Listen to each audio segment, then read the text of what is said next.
Aku segera suruh orang pergi mengejarnya. Jasper hendak memanggil orang, tapi Lorenzo malah memberi perintah. Tidak perlu. Hah? Jasper tercengang. Tuan bisa menahan orang, tapi tidak bisa menahan hatinya. Lorenzo terlihat sangat tenang. Kalau dia ingin pergi, biarkan saja. Setelah terluka parah dan berlumuran darah, otomatis dia akan kembali dan memohon padaku.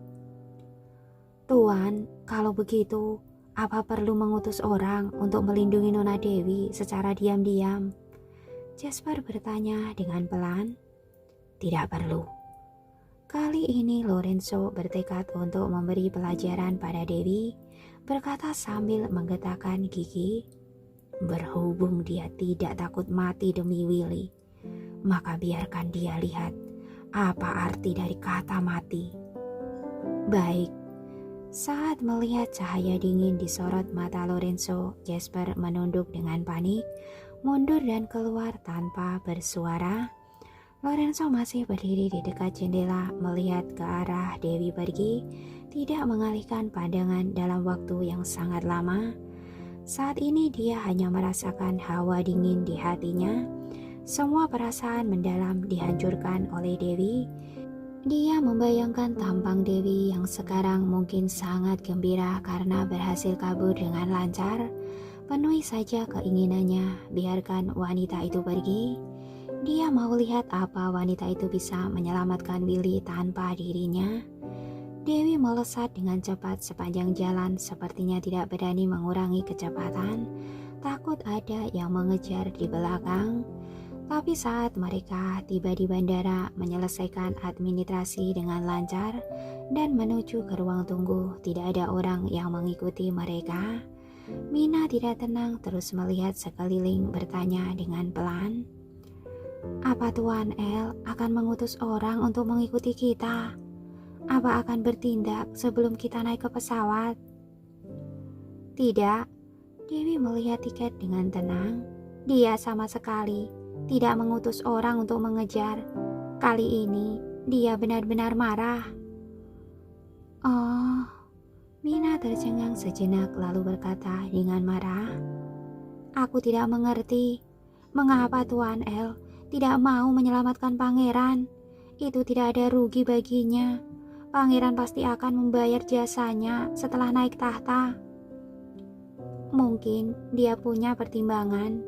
Dewi menghela nafas. Meski aku tidak mengerti, tapi dia pasti punya alasannya sendiri. Sebenarnya Anda masih sangat memahami Tuan. Mina sedikit emosional. Sayangnya tidak ada orang yang memahami pangeran. Kamu memahaminya. Dewi melihatnya dalam-dalam. Dalam hidup ini, jarang ada seseorang yang percaya padanya dan bersedia menghadapi berbagai rintangan untuknya. Ini juga termasuk berkahnya. Mana mungkin? Mina sedikit panik. Pangeran begitu terhormat. Aku hanya orang biasa. Kamu tidak biasa. Dewi berkata sambil tersenyum. Kamu sudah menjadi anggota senior dalam Komisi Kepolisian Kriminal Internasional di usia muda, juga cantik. Yang terpenting adalah kamu punya hati yang tulus. Ini sudah sangat luar biasa. Nona Dewi, Anda jangan salah paham. Aku hanya mengagumi dan menghormati pangeran. Itu tidak penting, tidak perlu menjelaskannya padaku. Dewi menyelanya, tapi aku mau memberitahumu. Terhadap Willy, aku hanya punya rasa tanggung jawab dan persahabatan. Tidak ada yang lain. Aku tahu orang yang Anda suka adalah Tuan El. Mina berkata dengan pelan. Tapi berdasarkan tabiatnya, aku rasa sulit bagi kalian untuk berjalan sampai akhir. Selesai bicara, Mina menjelaskan lagi. Itu hanya pendapat pribadiku. Jangan dimasukkan ke hati. Sebenarnya aku juga sudah memikirkannya. Dewi menghela nafas. Aku selalu bebas dan tidak terkekang. Juga punya impian dan tanggung jawab sendiri. Tapi dia berharap aku bisa melepas segalanya, tinggal di sisinya dengan sepenuh hati. Setelah berhenti sejenak, dia menghibur diri sendiri dan berkata, "Hai, sudahlah, biarlah seperti ini. Biarkan berjalan apa adanya. Kita harus naik pesawat." Iya, keduanya naik pesawat kembali ke Denmark. Sebenarnya mereka tahu bahwa perjalanan kali ini sangat berbahaya. Mungkin tidak bisa melakukan apa-apa, malah mungkin akan ditangkap lawan. Tapi demi Lily, keduanya memutuskan untuk bertarung. Lorenzo tidak tidur sepanjang malam saat memikirkan Dewi yang tidak menoleh sama sekali. Hatinya seperti ditusuk benda tajam. Tadi malam mereka masih saling memeluk dengan sangat erat di ranjang besar ini. Wanita itu meringkuk di dalam pelukannya dan gemetar seperti seekor kucing kecil. Tampangnya yang menggemaskan itu masih melekat di benaknya, tidak bisa dihapus. Dia tidak mengerti, kelihatannya wanita itu sangat melekat padanya, sangat menyukainya, juga sangat senang dan patuh saat bersama dengannya. Mengapa langsung berubah begitu membicarakan Willy? Wanita itu bilang karena tanggung jawab dan janji, juga persahabatan yang bodoh itu. Dia benar-benar tidak mengerti mana ada persahabatan yang murni di antara pria dan wanita. Mengenai tanggung jawab dan janji, dia lebih tidak mengerti lagi. Wanita itu hanyalah seorang gadis biasa. Mengapa harus bertanggung jawab pada seorang pria, seorang pangeran, dan sebuah keluarga? Itu benar-benar tidak masuk akal. Dia tidak mengerti, juga tidak mau mengerti. Ia hanya merasa berhubung wanita itu meninggalkannya demi pria lain, itu berarti tidak cukup mencintainya. Jelas-jelas wanita itu tahu perjalanan kali ini sangat berbahaya, tapi tetap pergi, bahkan juga memintanya untuk mencari wanita lain kalau dia mati. Jangan menunda kebahagiaannya. Ucapan itu benar-benar sangat menyindirnya. Baik, berhubung dia begitu keras kepala, maka biarkan dia menerima pelajaran.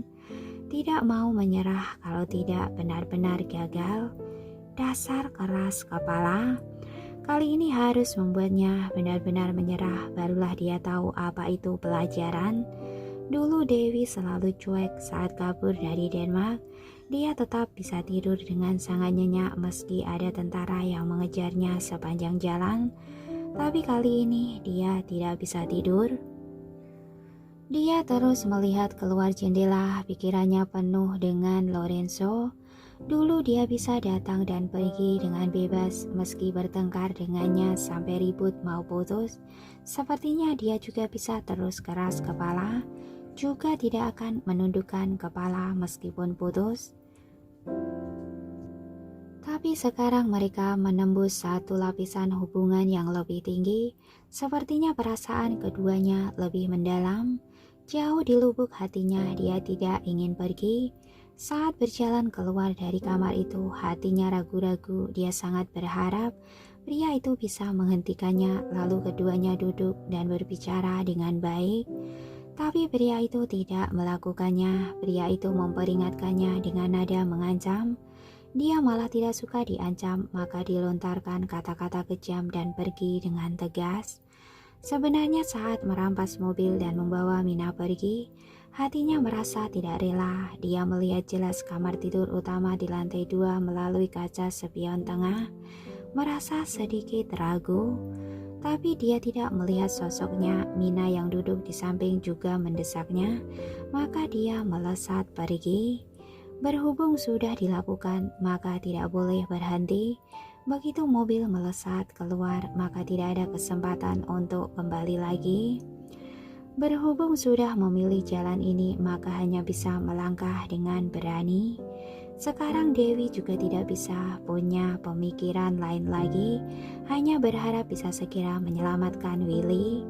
Setelah menyelesaikan masalah Willy dan masih hidup, barulah dia akan bicara baik-baik pada Lorenzo. Saat memikirkan hal ini, Dewi menghela nafas dalam-dalam. Dia menoleh dan melihat Mina yang duduk di sampingnya sudah tertidur. Sebenarnya Mina terus mencemaskan masalah Willy, tapi kakinya terluka dan minum obat, maka dia mengantuk dan tertidur. Dewi menyelimutinya lalu bersandar di kursi dan termenung. Di benaknya masih memikirkan Lorenzo. Dia memaksakan diri untuk tidak memikirkannya, lalu mulai menganalisis bagaimana menangani masalah Willy. Sebenarnya sekarang masalah ini benar-benar sangat sulit. Meski berhasil menyelamatkan Willy, tapi bagaimana dengan orang-orang yang berada di dalam kastil? Tidak mungkin membawa mereka semua keluar kan? Pokoknya hanya bisa melindungi salah satu pihak. Kalau mau selamatkan Willy dan tidak peduli pada orang-orang di dalam kastil, atau mengorbankan Willy dan menyelamatkan orang-orang di dalam kastil. Saat memikirkan masalah ini, Dewi merasa kemampuannya sangat terbatas. Dia sama sekali tidak mahir dalam menyusun strategi dan pertarungan. Yang dia bisa hanyalah mengobati orang. Untuk masalah sekarang, dia merasa sangat sulit menanganinya, bahkan tidak tahu bagaimana melakukannya. Saat ini dia teringat pada Bibi Lauren. Kalau Bibi Lauren dan Paman Joshua ada di sini, mereka bisa mengajarinya dan membantunya menganalisis. Tapi mereka berdua malah pergi ke pegunungan untuk menjalani hidup. Sekarang juga tidak tahu kondisi mereka. Di benak Dewi dipenuhi pemikiran yang rumit melewati belasan jam perjalanan dengan linglung. Setelah turun dari pesawat, dia segera menyalakan ponsel melihat apakah Lorenzo menghubunginya. Sayangnya tidak ada, bahkan pesan teks juga tidak ada. Jasper dan Jeff juga tidak menelpon. Dewi sedikit kecewa, kali ini Lorenzo benar-benar marah.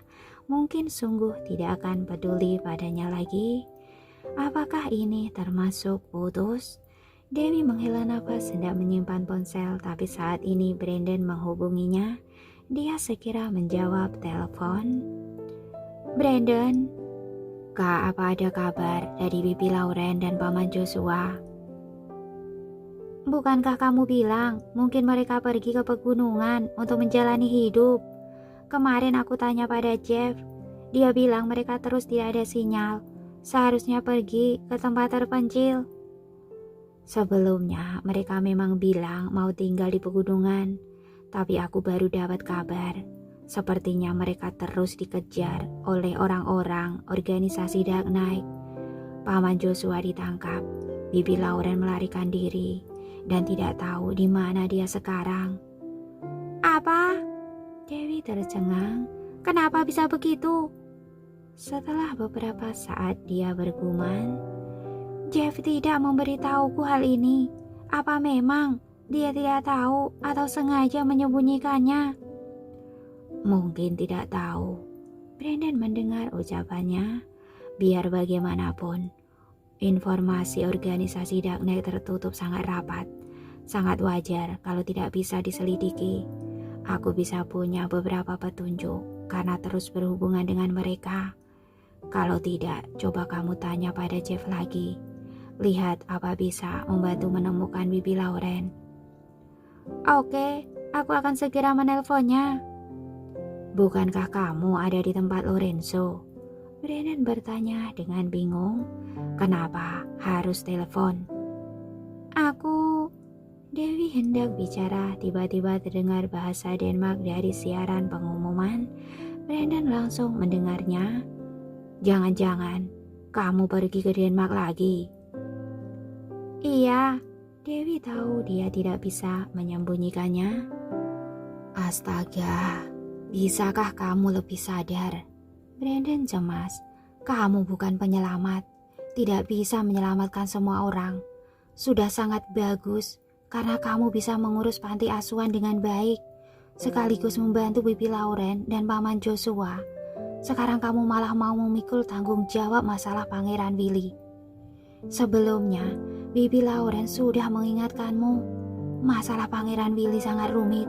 Kamu tidak bisa ikut campur. Tidak seharusnya kamu mengobatinya dari awal. Lebih tidak seharusnya lagi pergi ke Denmark.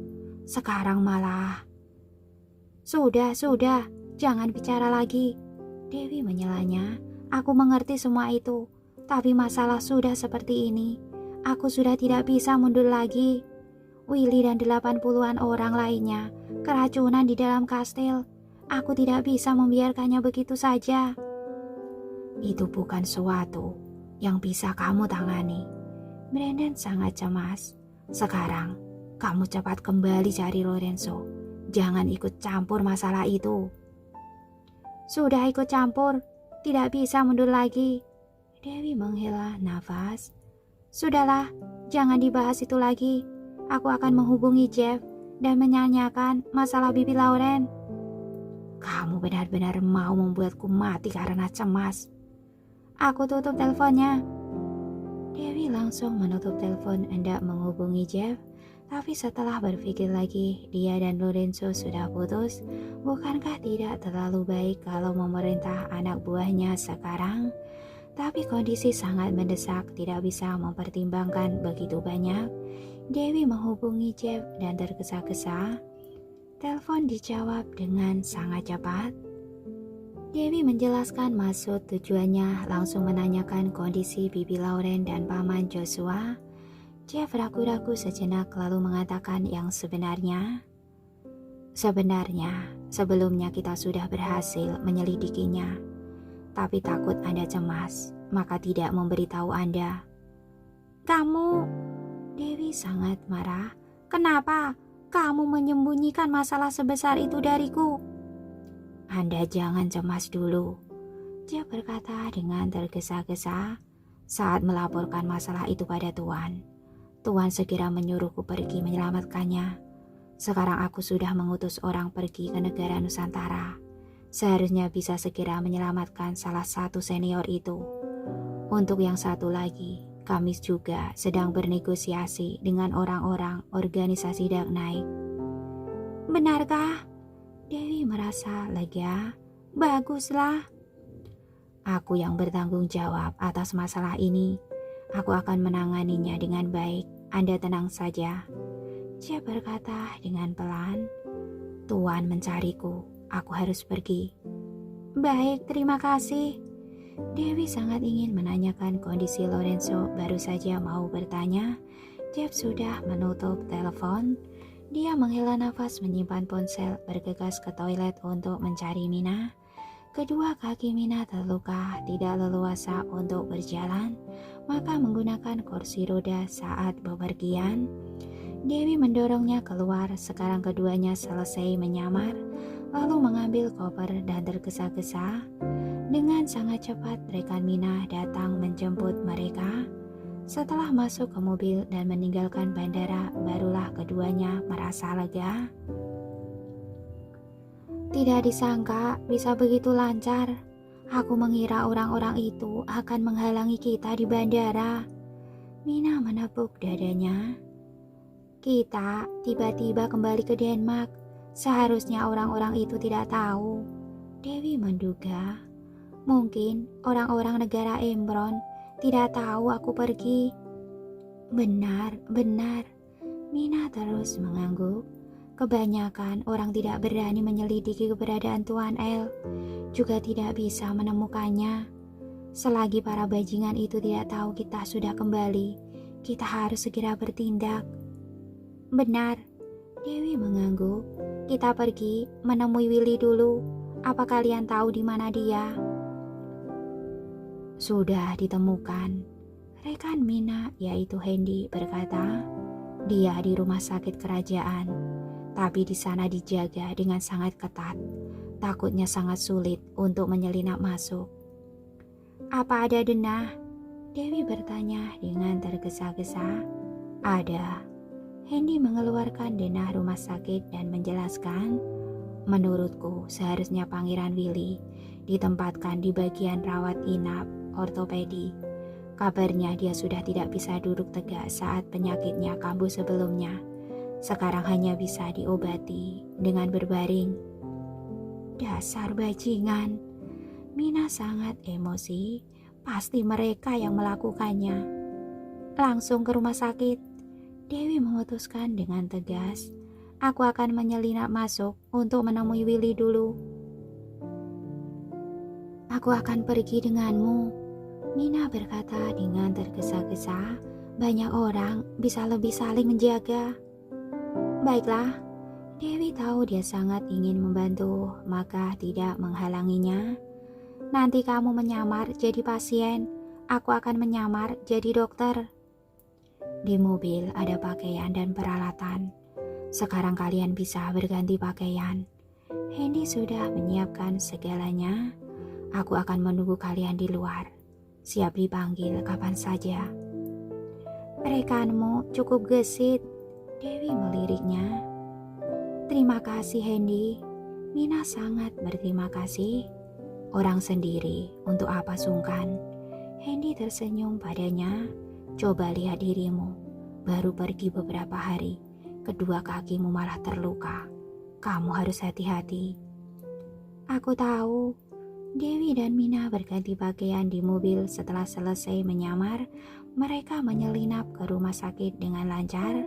Mina bisa berbahasa Denmark juga karena merupakan anggota Komisi Kepolisian Kriminal Internasional, maka sudah terbiasa menghadapi orang-orang dan sangat cerdik dalam bertindak.